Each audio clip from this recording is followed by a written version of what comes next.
কথা, যেদিন এই স্কুল শুরু হয়েছিল, এই স্কুল যার প্রেরণায় এই স্কুল প্রতিষ্ঠিত হয়েছে, আজকে যিনি প্রিন্সিপাল ম্যাম, ওনার বাবা জয়ন্ত দার সাথে আমার একটা নিবিড় সম্পর্ক ছিল, যেহেতু আমরা খোয়ার লোক, এক পাড়ার লোক। ওনার ইনস্পিরেশনে এই স্কুল প্রতিষ্ঠিত হয়েছে এবং এই স্কুলের কাজকর্ম চলছে। আমি শুনছিলাম 2019 সালে বিএ ছাড়া কোনো স্কুল চলবে না।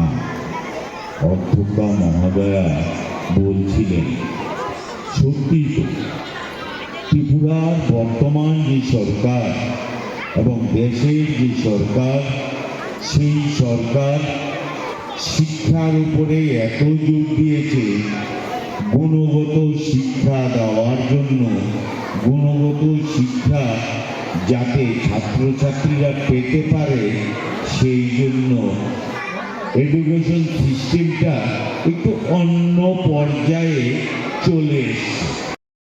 পরিবারেরও সহযোগিতায় সবাইকে নিয়ে আজকে আমার স্কুল 18 বছর হতে চলছে।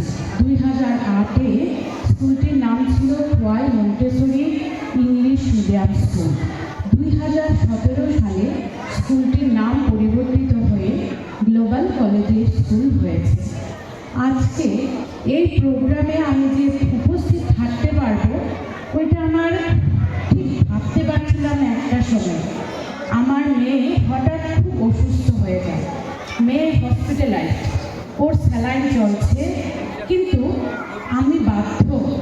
ওইটা যেমন আমার মেয়ে, স্কুলটাও আমার সন্তান